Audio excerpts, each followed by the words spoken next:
And I give the call to the Honourable Robin Scott. Madam President, fellow members of the Legislative Council, I'll take this opportunity to acknowledge the traditional landowners and offer my respects to the elders, both past and present. Thank you.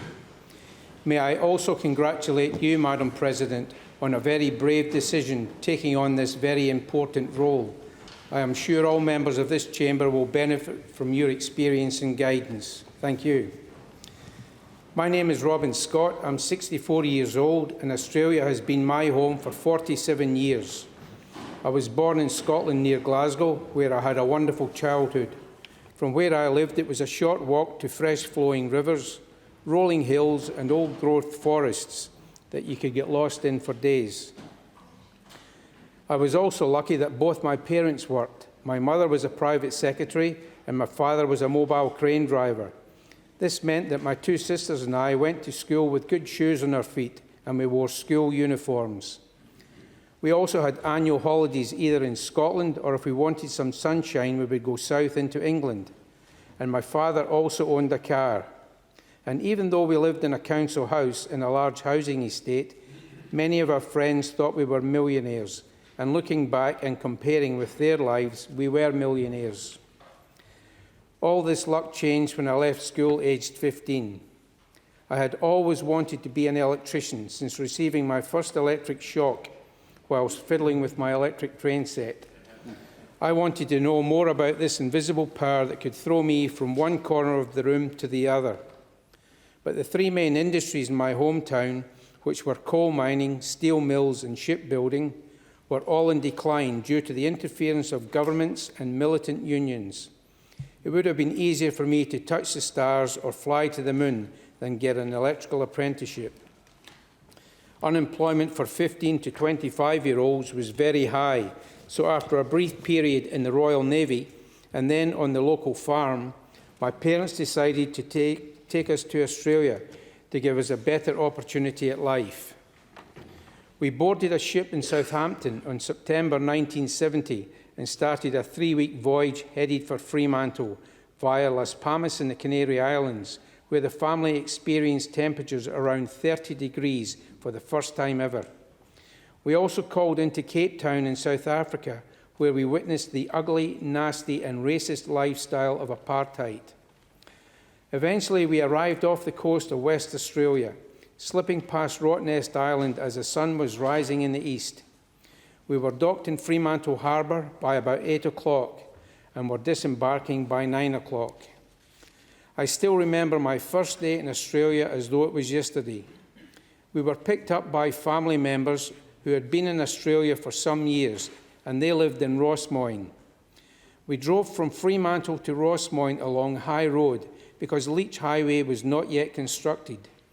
The sun was shining and the sky was blue, and I remember all the freestanding houses with nice gardens, and most had cars in the driveway, cars I had never seen or heard of before, like Holdens and Falcons.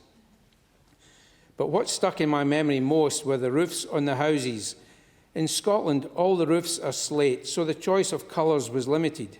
And here I was looking at red roofs, green roofs, white roofs, brown roofs and terracotta roofs.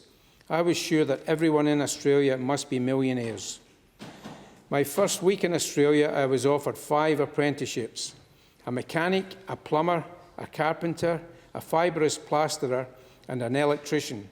I did not take any of the job offers because my first month in Australia, I had to adjust to a very different way of life. Here, everything was so clean, everyone had a job, everyone was happy, and everyone drove a car. There was no violence, and not everyone locked their house when they went out, and people parked their cars and left the keys in the ignition. You must understand, my hometown in Scotland was once described as a place where you could run for 20 minutes and still be at the scene of the crime. I was again lucky when I started a 5-year apprenticeship near Fremantle with a company that had all the latest electrical equipment I wanted to learn. But I had double luck because I had a tradesman named Neville Riley who really wanted to teach me all aspects of the trade. Neville and his wife Wendy also introduced me to the Australian way of life. They took me fishing down south to Bunkers Bay every year for long weekends. They also took me roe shooting and feral pig shooting for pet food and their own meat. This was all done on private property. They also introduced me to mulesing on the family farm. My job was to put the lambs on the cradle and lift them off after the procedure. I thought it would have been kinder just to slit the throat of the wee lamb and be done. It was many years later, whilst living and working in the Murchison, I saw my first fly-blown sheep. I then realised that mulesing was much kinder. After finishing my 5-year apprenticeship, I did what most young Aussies did in the 70s. I left Australia to travel to Europe, and thanks to the skills I had learned in Australia, I was able to work as an electrician in West Germany, Holland and Britain. After a few years travelling, I returned to Australia, and 1980 was a big year for me as I got married, started a family and bought my first house. Shortly afterwards, my employer sent me to Meekatharra to my first gold mine, and for me it was love at first sight. After 6 weeks in Meeka, I was offered a full-time job at a gold mine in Mount Magnet, and because I had a huge mortgage of $33,000, I thought it a good idea to try and reduce my debt by working in the bush and moving my young family to Magnet. After a few months in Mount Magnet, I saw the opportunity for an electrical contractor, so I took the plunge and started my own business, which I have operated for more than 30 years. After 5 years in business, I owed the banks $500,000, but it was good debt. I had to buy premises, vehicles and equipment because once again I was lucky. My business had grown like a mushroom. I began to take an interest in politics in the 80s. The favourite catch cry then was, "I can't recall." It was very popular with our senior politicians and our high-flying business entrepreneurs when asked difficult questions about what they may have said or done. This was their get-out-of-jail card, and for some it worked very well. Today's catch cry is an error of judgment. This worked for a while, provided the person concerned kept smiling and made light of their crime. But today's public, who by the way are our employers, which I'm sure most of you know, are paying more attention to state and federal politics. In the real world, when you make an error of judgment, you have to pay it back, and in most cases you lose your job with the possibility of a jail term. I am hoping I can assist in removing this catch cry, an error of judgment, and replace it with, "I'm sorry for stealing from my employer, and I'm so embarrassed I will resign from politics forever." Like me, the people are fed up having to vote for the best of a bad bunch. Our politics are just a revolving door for the same bad politics, no matter who is in power. State and federal politicians seem to be more concerned with how we look overseas and what number we are in the pecking order of military and financial power. Let's concentrate on our own backyard and people before we worry about keeping up with the big players. We have every natural resource the world wants, such as iron ore, gold, copper, silver, gas, oil, diamonds and uranium, not to forget the huge financial contribution our agriculture and pastoral industries provide to the government. At the opening of Parliament on the 11th of May, the mining industry and agricultural industry were mentioned, but sadly no mention of the pastoral industry. I'm sure this was only an oversight.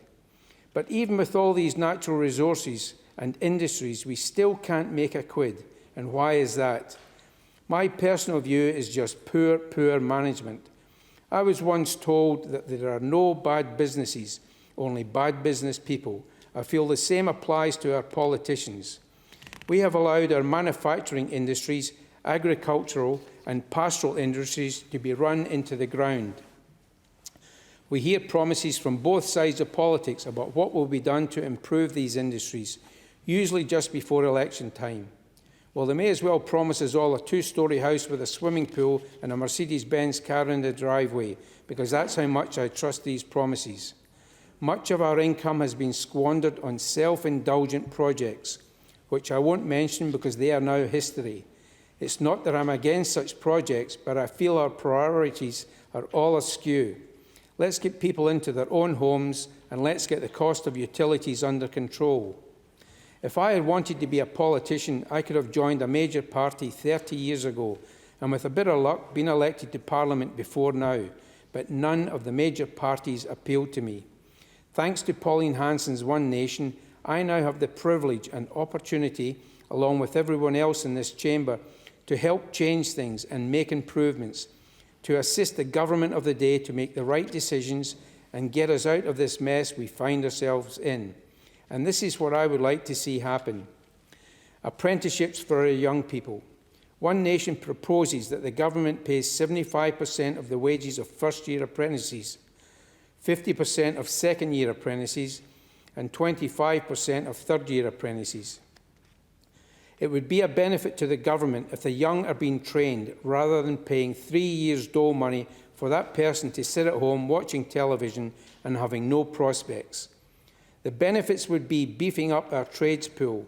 Someone with a trade has a better chance at supporting themselves and their families. I'm sure the crime rate, vandalism and violence would drop, with young people having purpose in life and a senior tradesperson as a mentor to help keep them on track.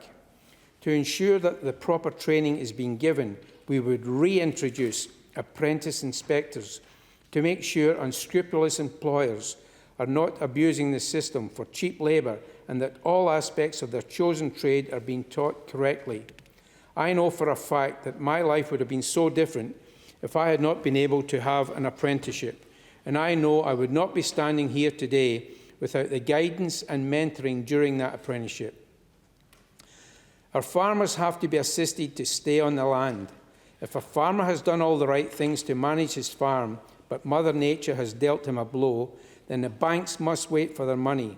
Again, we could have farming inspectors employed through the banks to make sure the farmer has done all the things possible to generate a crop and an income. The idea of throwing a family off the property through no fault of their own is not how Australia operates. Many of our farmers have been pushed to the brink due to hardline banking regulations. I also believe that the banks no longer want to deal with the family farmer. They would much rather deal with big corporations who are slowly gobbling up our prime farmland. Australian farms belong in Australian hands. These measures should also apply to the pastoral industry, which is also struggling, not only with the banks, but the ridiculous restrictions imposed on them by the EPA.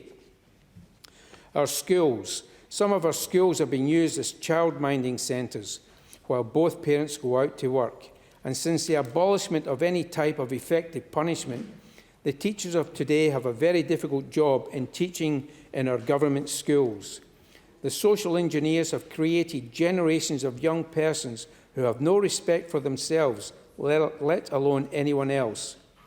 We must teach politics in our schools. We must teach the art of debating, which is not happening in government schools. People need to understand that you don't have to live in the western suburbs or go to a private school to enter politics. All that is required is the passion to improve life for all Australians, to make sure all decisions are being made are fair for everyone. Many politicians don't want politics taught in our government schools. They would prefer to keep a closed shop and only encourage their own offspring to enter the public arena. Being a politician is not boring. For me, so far, it's been an exciting 2-day experience, and I know it's only going to get better. I want to say that most of our young students do the right thing at school, but it only needs one disruptive student to create havoc in the classroom. Our law and order. We need to return the police service to a police force and stop the courts hindering our hard-working police to do their jobs properly.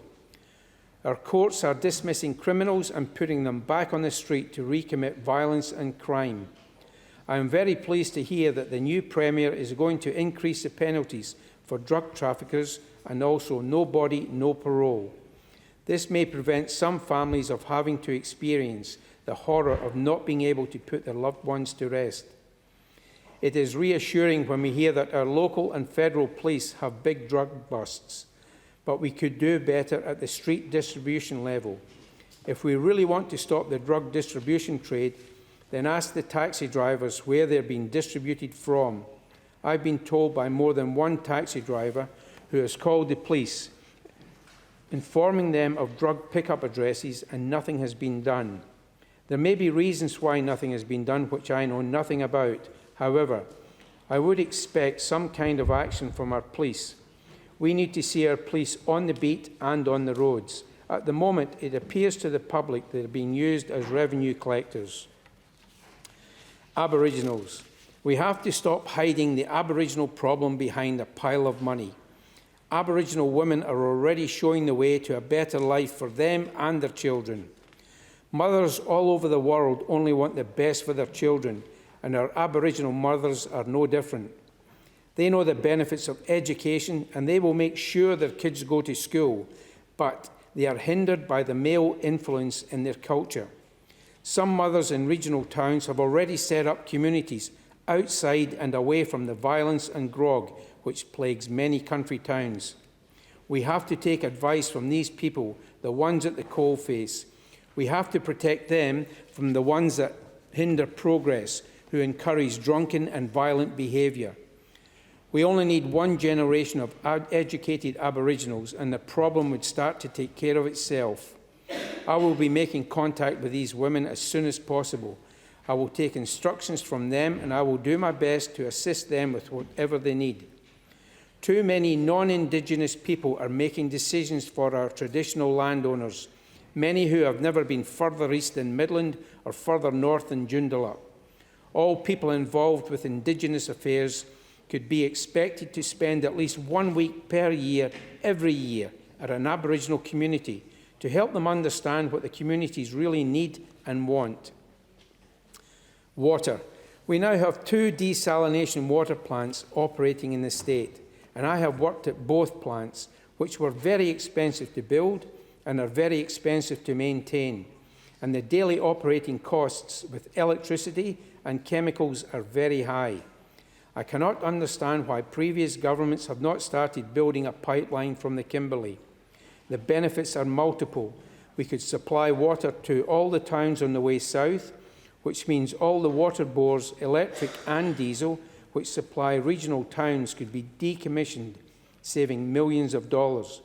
It would take years, but eventually we could fill the dams in the metropolitan area and in the southwest, and the benefits would be flushing out our polluted rivers the way nature intended. We could get rid of the oxygen plants dotted along the Swan and Canning rivers. I remember swimming in the Canning River with my kids when they were growing up. I wouldn't want to swim in the river now. I will find the correct people to advise me of costs and various ways to get water to the south of the state. This could mean using current water channels which flow south and linking them with pipelines and dams. Many people tell me that we should take the people to the water and create industries in the north. This is a really good idea. However, no matter how many people move to the northwest, there will always be a water shortage in Perth, which will only get worse. The people I have spoken to don't want to live in a harsh environment. They don't want their children growing up under a hot and violent sun.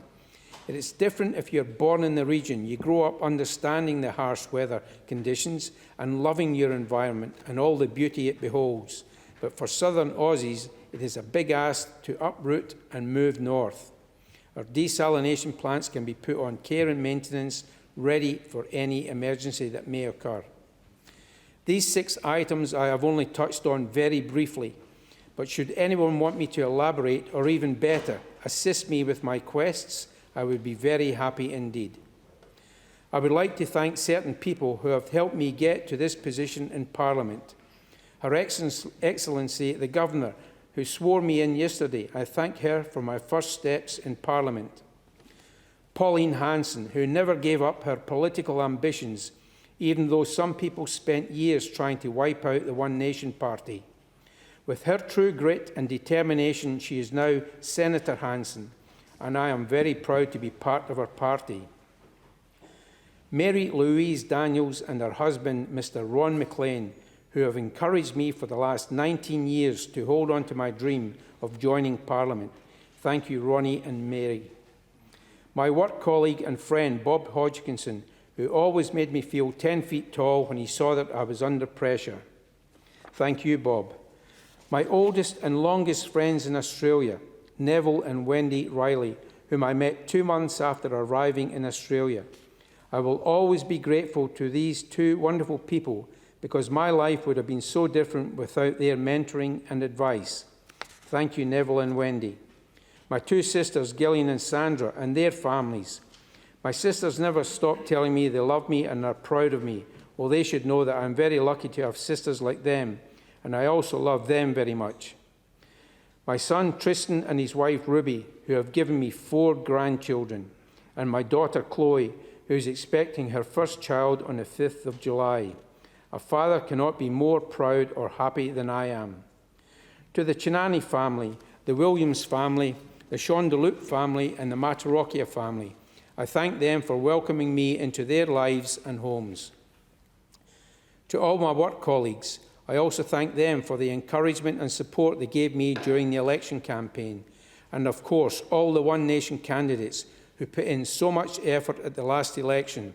I promise I will not let you down and ask all of you to start preparing for the next state election. Thanks also to a new friend who I met during the election and who will be helping me for the next 4 years, Mr. Michael Darby. Thank you, Michael. The last person and most important on the thank you list is my fellow expedition partner, my co-pilot, my bosun, my GPS in life, and the one who gently reels me in when my ideas and plans start heading for the outer hemisphere. She is the only one I believe when she says, "Don't eat all that ice cream, it's bad for you." The woman I love, Julia. Thank you for the last 8 years. I will finish now and would thank you all for your patience and kindness during my first speech. I also want to say that everyone in this room is my new best friend. Where I come from, you can have more than one best friend. I am sure we are all here for the same reason, and that is to benefit West Australia in general and all West Australians in particular. So we have all been granted 4 years to prove ourselves. This means working together to solve differences and reach agreement. If we can do this, then everyone benefits.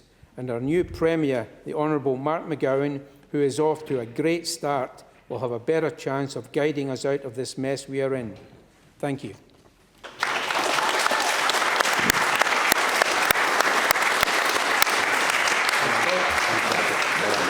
Thanks, Sounds great. Thank you. Thanks, Rick. Well done.